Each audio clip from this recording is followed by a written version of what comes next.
By now, you've probably heard the buzz about the new 50-year mortgage. This is something that's being championed by President Trump, a bunch of different policymakers, even some housing advocates. And on the surface, it sounds great. Lower monthly payments, makes homes more affordable, therefore more people are able to buy homes.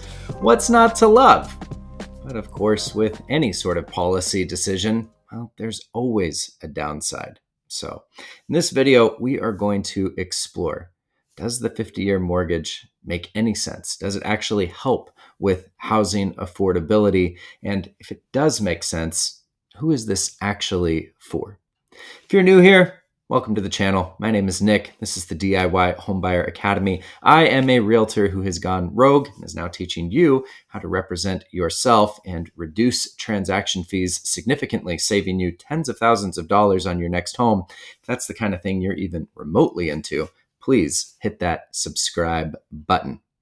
But let's go ahead and dive into what is happening with this proposal for the 50-year mortgage. The $1 million or billion or maybe even $1 trillion question for all policymakers right now is, how do we make housing more affordable?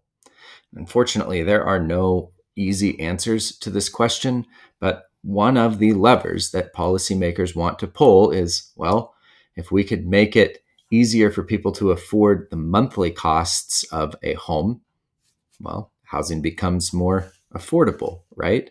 And one of the best ways to make the monthly cost of a big purchase cheaper is by stretching out the loan period. Just ask any car salesman, right? Like if they can get you into a car over 86 months, well, that monthly payment is going to be a whole lot lower than if you have to pay that car off over 24 months, even if the interest rate is perhaps twice as much on an 84-month car loan. So the sales pitch from policymakers is simple. It's just that, hey, with a 50-year mortgage, we're going to reduce your monthly mortgage payment so that you can afford your dream home now. And to a lot of people, that sounds like really good news. But here's the thing, and this is the thing that needs to be really, really explicit to every single home buyer out there. A 50-year mortgage does not make your house less expensive. It just reduces your monthly payment, but actually over the long term, it makes your house a lot more expensive. You are paying way more in interest. And I think it has other consequences related to housing affordability, but we'll get to those towards the end of the video. Let's talk about just the numbers, okay? Using an example of a $400,000 loan, which is kind of right down the middle in terms of what many Americans are looking to get approved for. Today, on a $400,000 loan, a 30-year mortgage is going to run you somewhere around a 6.25% interest rate. So if we look at just principal and interest, this isn't counting in taxes or insurance, but just the principal and interest payment on a 30-year loan, we're looking at about $2,463 a month. So for comparison, let's say that you're taking a $400,000 loan stretched out over 50 years at a 6.75% interest rate. Well, your monthly payment does drop. It drops down to about $2,227 a month. That's a savings of $236 a month between the 50-year loan and the 30-year loan, which that's not nothing. And to a lot of Americans, that could be the difference between getting your dream home and not getting a home at all. This is frankly where the thought process will stop for a lot of people because they just want to get in the home so badly. But when we actually look at how much is being paid in interest, this is where I start to have some real red flags and question, does this actually make sense for most home buyers? So let's go back to that 30-year mortgage, the $400,000 loan being paid at 6.25%. Over the life of that 30-year loan, you're going to pay $486,000 in interest. That sounds like a lot. But when we compare that to a 50-year loan at a 6.75% interest rate, the amount in interest that you pay is $936,000. So when we think of the total repayment, that is $1,336,000. Whew! That's a freaking expensive loan. That's a lot to pay an interest. That's 2 more houses. My goodness. So, yes, your monthly payment is reduced by a few $100s. That's good. But the total cost of the loan absolutely balloons. It is more than double the cost. Like, it is insanely expensive to borrow that much money over a 50-year period. And of course, this is assuming that a 50-year mortgage is only about a 0.5% higher in interest rate than a 30-year mortgage. If it's more than that, like closer to a 1% premium that you have to pay in the interest rate, well, goodness, the monthly savings that you'd realize almost completely disappears. And then the total cost to borrow the money just becomes astronomically expensive. So yeah, best case scenario, you save a couple $100s a month by having a 50-year mortgage. But the downside here is that you are stretching out your debt and increasing the amount of debt that you are taking on almost twofold by having a 50-year mortgage. Now, there is another piece of the equation that could change this math some, because unlike a car, your home is an appreciating asset, or at least over time, it really should be. And so we do have to ask the question of, if you're just looking to get on the housing ladder, could it make sense to finance a home because maybe the home will appreciate quicker than the amount of interest that you're paying? Said differently, if your home increases in value more than what you're paying in interest, well, you could technically come out ahead. But that is a big if. So let's take that $400,000 home purchase. Let's just say, for simple math, you financed all of it over 50 years at the 6.75% rate. And let's also just assume that average home appreciation is 3% year over year. So in 50 years, your $400,000 home is worth $1.7 million. Not bad. But remember, 50 years of paying interest, the total cost of your loan between principal and interest comes out to over $1.3 million in 50 years, which means that it's about 30 to 40 years down the line before you even hit the break-even point of where your house has appreciated enough to be worth more than the interest that you've been paying on the house.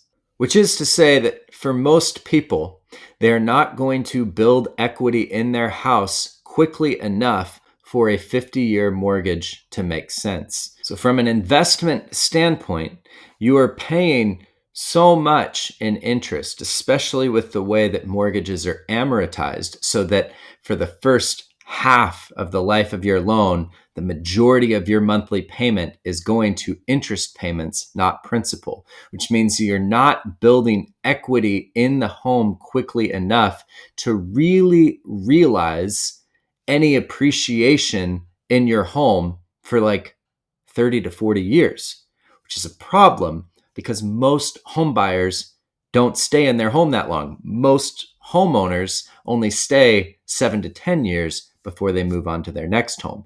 And my concern is that there will be a lot of folks who go with a 50-year mortgage who want to sell in 10 years and find that they have hardly gained any equity compared to the amount that they've spent in extra interest. And the question that really comes back to you as you're weighing your options of should I go with a 30 or a 50-year mortgage is just, well, how fast do you expect your home to appreciate in value? This is where it's just tough to say. I mean, if you are in a rapidly growing area, it may work out really well for you, but there's also boom and bust cycles within real estate. Like, the future is just inherently unpredictable. So there is a degree of risk, and the longer that you're stretching that loan payment out over, in some ways, the more risk that you're taking on. Now, are there any scenarios in which a 50-year mortgage makes sense? And I do think that there are some. One is for buy and hold investors. If you are buying rental properties, a 50-year mortgage could be a really smart way to go because you have a tenant who is paying the mortgage, essentially. And so what you then as the investor are doing is you're able to increase your cash flow up front because there's greater difference between how much you're receiving in rent versus how much the mortgage payment is. And you don't really care what the interest rates are because, frankly, your tenants are paying those for you. So I think that this could really benefit residential real estate investors. The second group that I think this could help is money savvy individuals who can afford to and plan to pay more every month toward their home's principal, but who just want the flexibility.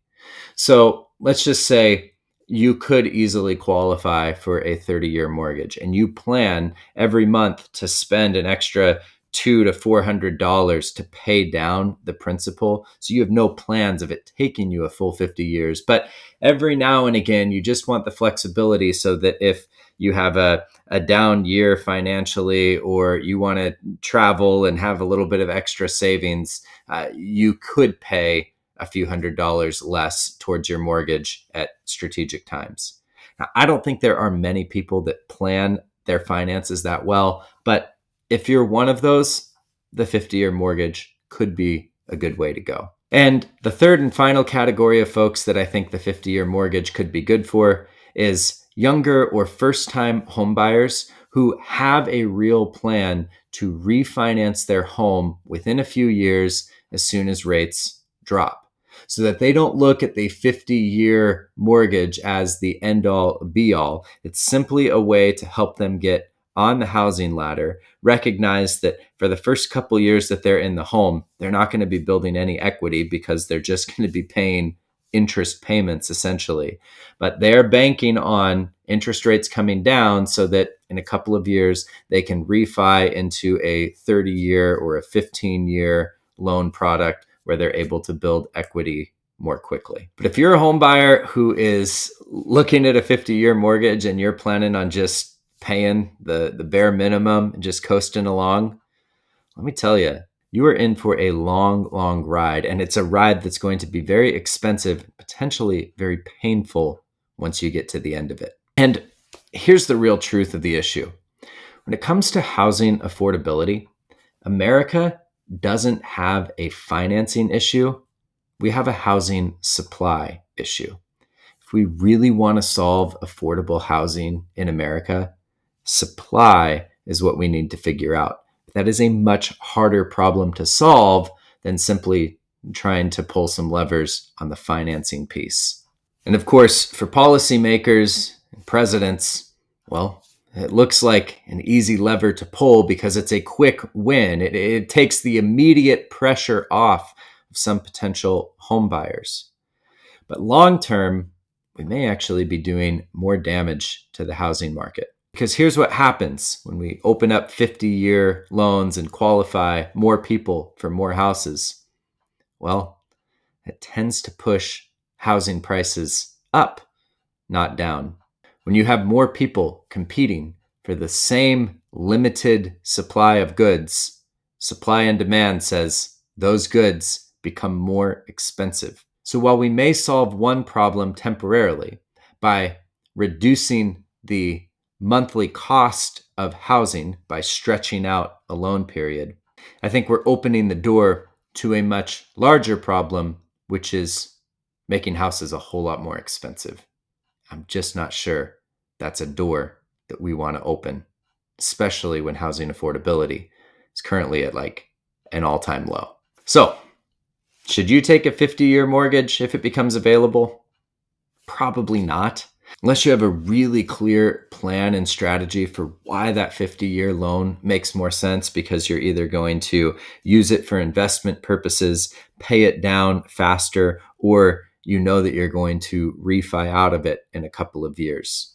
But for most people, the smarter move is just doing the thing that's always been the smart move, which is buying a home that is comfortably within your means, paying extra toward the principal when you can, and thinking long term about these things. Because yes, as home buyers, we get so excited up front about the idea of buying a house. We have to remember that the goal really isn't buying a house. The goal is owning a home, because that's the kind of thing that actually helps you build real wealth long term, is having that equity and that ownership.